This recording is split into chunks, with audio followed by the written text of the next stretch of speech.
Hello and welcome back. And now I suppose this is a paranormal corner, really, isn't it? It is in a way.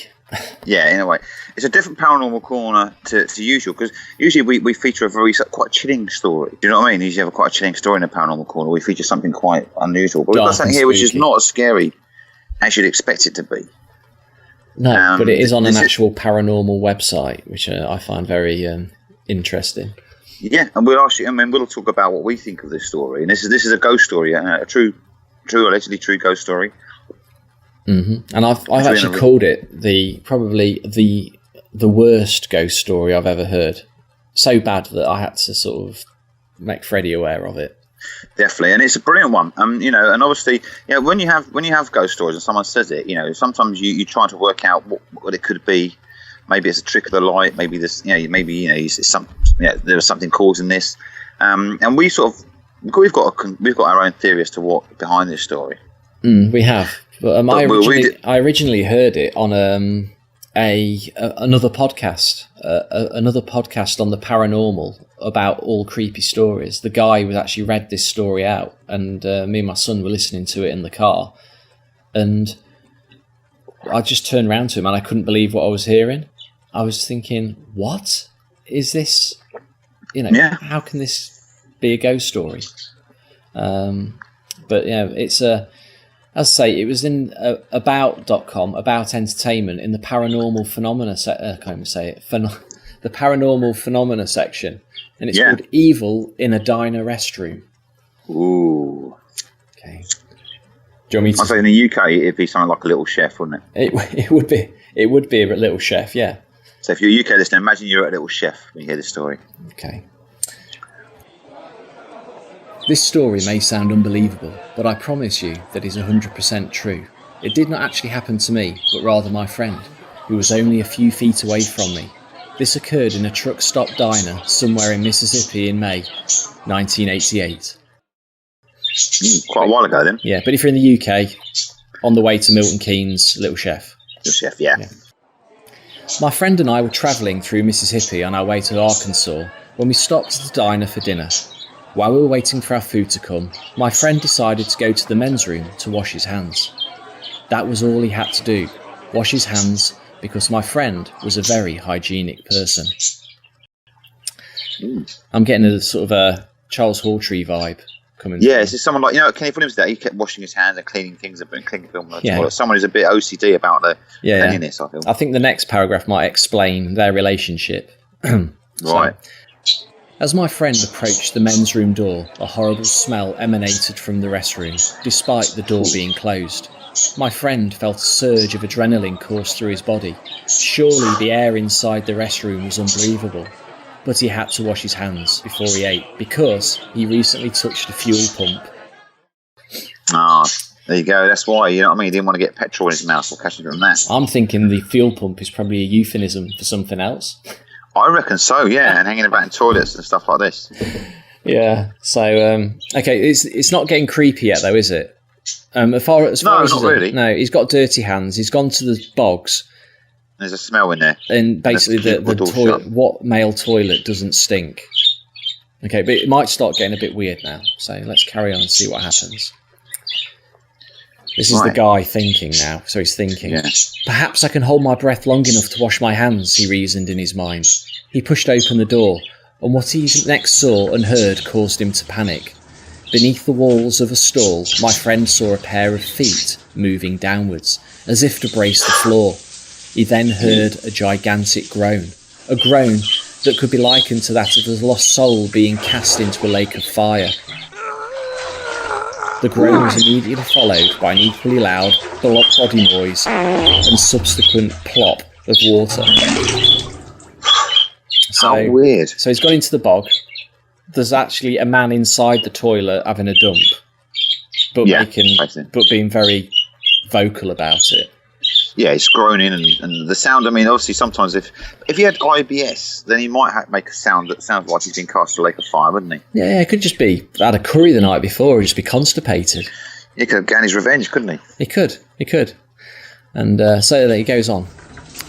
My friend was not breathing at this moment, but he could feel the danger all around him. There was no way for him to draw breath. yet he needed to wash his hands on this one single visit to the restroom of evil. Oh, so you've got to do something. You know there's danger around you, but you've got to do it. Yeah, but he's holding his breath. You know, you don't breathe in the stench of the man having a dump in the toilet. And it's the danger as well of being in a public toilet, isn't it? I mean, before I've been in public toilets, particularly when I was a young child going there, and there'd be a strange man hanging around, you'd feel the sense of danger, wouldn't you? You would, yeah, you would. But as a young child, but not as a grown man who's just going to go and wash his hands because he's, got fuel or fuel, quote unquote, on his hands. Yeah. Man fuel. Man fuel, yeah. Man fuel all over him. So anyway, as quick as he could, he moved to the sink and turned on the water. Just then, another loud groan came from the stall, followed by a body noise and plop of water. What's a body noise? I think a body noise is a fart.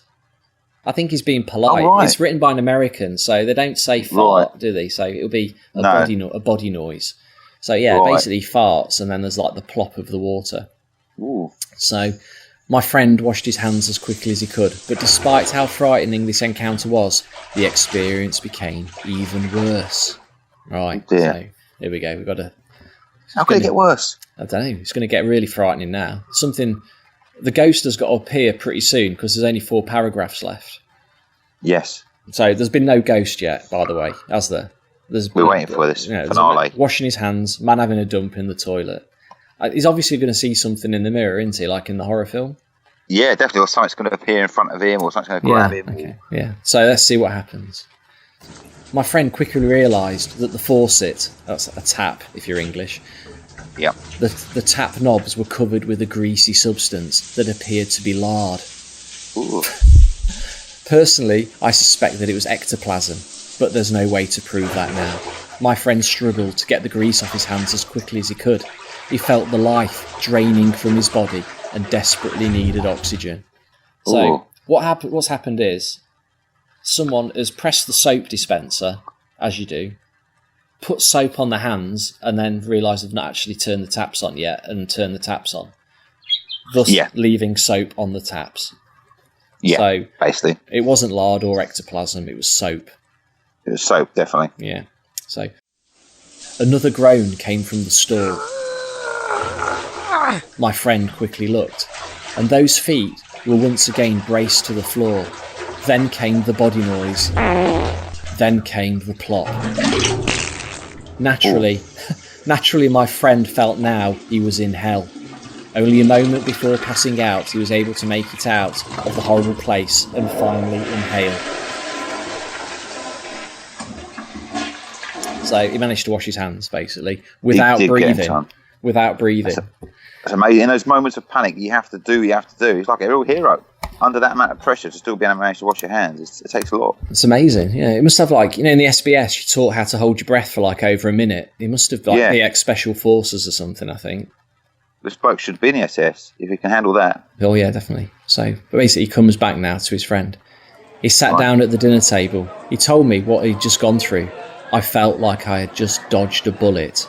We were far from home, and we had no idea who to report this to. Many years have passed now, and we're both still haunted by the memory of this event. To this day, my friend is afraid to wash his hands in a strange bathroom. To this day, I am so grateful that I chose not to wash my hands on that fateful night. For you see, I too am a very hygienic person, and I too normally wash my hands before I eat.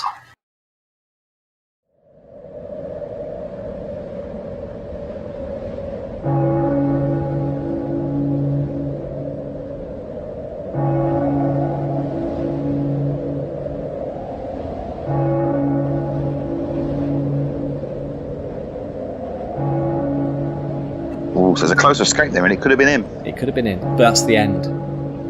That is creepy, isn't it? It is creepy. I mean, either side of that, though, on the podcast, there were 2 genuinely creepy ghost stories, with that in the middle, which doesn't have a single ghostly experience in it. No, I mean, apart from what he perceived to be ectoplasm, and his unearthly fart sounds. A fart, yeah. It just makes me think, Don't get me wrong, I've got gay friends, but they don't like dirty, horrible, smelly men's toilets either. You know, if you go to a festival, they'll go and pay for the female ones or whatever. Yeah. So I'm thinking 2 flamboyant men on a road trip, stop off for a little bit of something to eat, and then obviously he's got some sort of fuel on his hands, wants to wash it off, goes to the toilet, big fat dude in there is just eating a burger, having a dump, keeps farting. He's holding his breath because he can't stand breathing in the smell. Nearly passes out because he's held his breath for so long, and then comes out, and that is it. Yeah, it's just someone had a crap. Ladies and gentlemen, the world's worst ghost story I've ever heard. If you can find anything worse than that, which I don't think you can, then again, let us know via Twitter or Facebook page, contact us. But I don't think you'll find a ghost story as worse than that. If you want to listen to the original version, it's on the Mysteries Abound podcast, and it's narrated by an Australian chap he's got better sort of dulcet tones than me, and he's actually sort of put a bit of music in the background as well. But he didn't put any sound effects of body noises and plops. So I think we did a better job at that. Yes, I feel we did. Yeah, that's just. I don't think I find anything like that again. That's quite an amazing story, really, isn't it? It is. It is pretty amazing, but pretty amazingly bad, I think. Yeah. And the previous story to that, if we go on there, was a hat man in the woods, which is a genuinely creepy story about a man wearing a fedora in the woods, which is a shadow man, which is okay, fair enough. That's a creepy story. And then the story after the restroom, evil in a restroom diner, is actually Niagara Falls and the weird energy, which obviously might be crap as well. However, at least it's got something a little bit sort of eerie about it. Yeah. So there's nothing eerie about that at all. It's basically something we've all been through. We've all been in a toilet when some dirty bastard's having a dump and it's been too smelly. Yeah. Oh yeah, definitely. I spent 8 years in the Navy with dirty, horrible men doing horrible dumps in toilets, but I can't say it was a paranormal experience. No, there's definitely not a paranormal. I don't know if Derek O'Connor would cover that. Yeah. I don't think he would do. You could go around lots of toilets, investigating them. Yeah. Maybe that's what maybe that's what George Michael was doing. Maybe he's a paranormal investigator. I think that's you could get away with that. Yeah, drilling holes in walls for to put maybe like a heat probe through or something. You could drill a hole through the toilet door to spy on ghosts. Yeah, and then do some automatic writing on the toilet wall with a felt tip pen, which usually spells out a telephone number. Phone number, yeah. And a time and place to be there. Yeah, spooky. Maybe this is the new hotspot. Maybe you should do your next seance. Have you got a local public men's toilet? Yeah, I'll have a look. I'll see if there's one available and do one there at night. It's free as well. Ghosts come in. Yeah, it's free, and I'm sure you'll get quite a few visitors. And I'm sure there'd be a lot of ectoplasm about as well. Yeah, there would. Yeah, I'd take gloves if I were you. Definitely, yeah.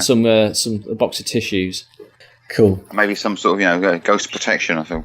Yeah, I think it's been so creepy. I'm gonna have to just go and have a stiff drink. So yeah, I'm gonna have nightmares about that. I think I'm gonna have to go to the toilet before I go out now to make sure I don't have to use any public conveniences. I don't think I can handle that. No. I think what we'll do is we'll take a short break and we'll come back in a moment.